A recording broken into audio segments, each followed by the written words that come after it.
इस पृथ्वी में काफी सारे खतरे आते रहते हैं जिससे पृथ्वी के खत्म होने के चांसेस बहुत ज्यादा रहते हैं, जैसे कि अर्थक्वेक, न्यूक्लियर बॉम्ब और कुछ खतरे पृथ्वी के बाहर से भी आते हैं, जैसे रात में दिखाई देने वाला टूटा हुआ सितारा जिसको साइंटिस्ट मीटियोर कहते हैं। आज से 65 मिलियन साल पहले 81 किलोमीटर डायमीटर वाले मीटियोर के टकराने से धरती पे डायनासोर्स का खात्मा हुआ था। लेकिन इस धरती पे मानव जाति की उत्पत्ति कैसे हुई, इस चीज को लेकर वैज्ञानिकों में बहुत सारे मतभेद हैं। कुछ साइंटिस्ट के मुताबिक ऐसे ही कोई मीटियोर्स पृथ्वी से टकराने के कारण पृथ्वी में मानव जाति की उत्पत्ति हुई थी। तो ये मीटियोर असल में है क्या, और क्या होगा अगर ऐसी कोई मीटियोर धरती पर लाइट स्पीड से आ गिरे तो चलिए इस वीडियो को शुरू करते हैं। मीटियोराइट्स अंतरिक्ष में अलग अलग साइज के पत्थर हैं जो सौर मंडल में घूमते हैं, जो छोटे छोटे स्पेस रॉक्स और मेटालिक पीसेस में बने हुए होते हैं। ये मीटियोराइट्स पृथ्वी के ग्रेविटेशनल फोर्स के कारण आउटर स्पेस से हमारी एटमॉस्फेयर में खींचे चले आते हैं, और इनमें से जो मीटियोराइट्स एटमॉस्फेयर पहुंच जाते हैं उनको हम मीटियोर कहते हैं। मीटियोर्स एटमॉस्फेयर के एक्सोस्फीयर और थर्मोस्फीयर से काफी आसानी से निकल जाते हैं, पर मुश्किल तो इसके बाद आती है जब मीटियोर एटमॉस्फेयर में और ज्यादा घुसने की कोशिश करता है, क्योंकि एटमॉस्फेयर में एयर और गैसेस रहने के कारण जब वो मीटियोर काफी तेजी से आता है तब एक फ्रिक्शन काम करता है, और जिसके दौरान मीटियोर का जो तापमान है वो लगभग 1600 डिग्री सेल्सियस तक बढ़ जाता है।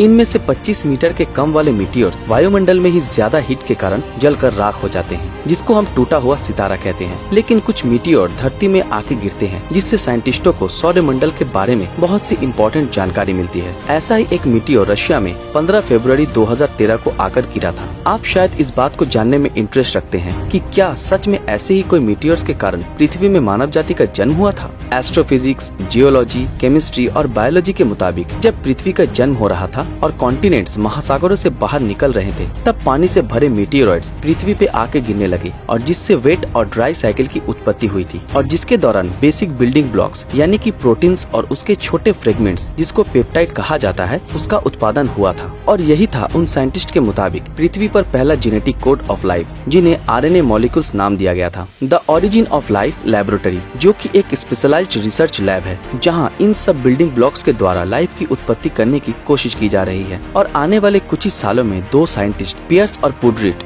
इस थ्योरी को प्रैक्टिकल टेक्स्ट का रूप देके सबके सामने रियल एक्सपेरिमेंट द्वारा इस थ्योरी को लाने वाले हैं। अब सवाल ये आता है कि जो सारे मीटियोर्स एकदम छोटे होते हैं, करीब 1 मिलीमीटर या फिर उससे भी कम, अगर उन सारे मीटियोर्स का स्पीड बढ़ाकर उसे रोशनी की रफ्तार दे दे और ये मीटियोर्स अगर पृथ्वी से टकरा जाए तो क्या होगा। साइंटिस्ट ने इसका भी हल ढूंढ निकाला है कि फिजिक्स के मुताबिक कोई भी ऑब्जेक्ट जिसका मास कम हो लाइट की स्पीड को कभी भी हासिल नहीं कर सकता है, क्योंकि लाइट के पार्टिकल्स फोटोन खुद ही मास लेस होते हैं। अगर हम बात करें चिकसलूब इम्पैक्टर की, जो 20 किलोमीटर प्रति सेकंड की रफ्तार से आने वाला मीटियोर था और जिसने पृथ्वी से टकराने के बाद डायनासोर्स को पूरी तरीके से खत्म कर दिया था और पृथ्वी के 75% जीवन को भी नष्ट कर दिया था। और इसको मद्देनजर रखते हुए हम सोचे, अगर एक 30 मीटर डायमीटर वाला बॉल स्पेस से पृथ्वी पर 3000 किलोमीटर प्रति सेकंड की रफ्तार से आके एटमॉस्फेयर में प्रवेश करता है, तो इसके स्पीड के कारण एटमॉस्फेयर में एयर मॉलिक्यूल्स में खलबली सी मचने लगेगी और प्लाज्मा हीटिंग और न्यूक्लियर फ्यूजन की प्रक्रिया शुरू हो जाएगी, और पृथ्वी से टकराने के बाद आज के बने हुए न्यूक्लियर बॉम्ब से भी ज्यादा खतरनाक रूप ले लेगी।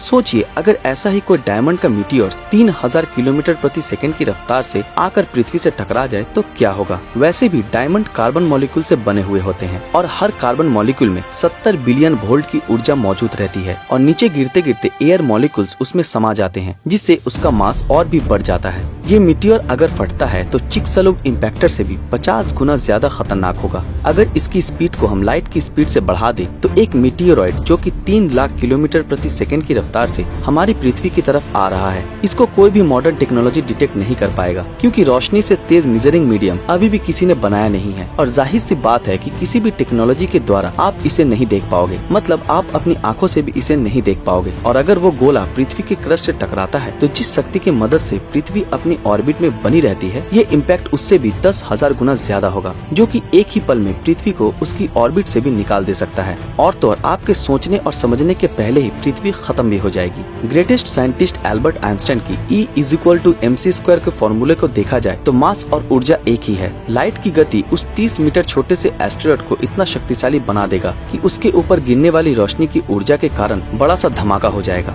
लेकिन 30 जून 1908 में रशिया के टुंगुस्का रिवर में 100 मीटर का एक एस्टेरॉयड आकर गिरा था, जिसे टुंगुस्का इवेंट के नाम से भी जाना जाता है। इससे निकलने वाली एनर्जी ने 2000 स्क्वायर किलोमीटर में फैले फॉरेस्ट को जलाकर राख कर दिया था। पर अगर ये किसी शहर में गिरता तो लाखों लोगों की जान चली जाती। तो क्या फ्यूचर में मीटियोर अटैक देखने को मिल सकता है? आपको क्या लगता है? नीचे कमेंट करके जरूर बताना। अगर आप लोगों को ये वीडियो अच्छा लगा तो इस वीडियो को लाइक और ज्यादा से ज्यादा शेयर जरूर करें। और अगर आपने अभी तक हमारे फेसबुक पेज को फॉलो नहीं किया तो फॉलो करके सी फर्स्ट ऑप्शन पे क्लिक कर दीजिए। आज के लिए बस इतना ही। तो फिर मिलते हैं आपके साथ अगले वीडियो में। तब तक के लिए अलविदा।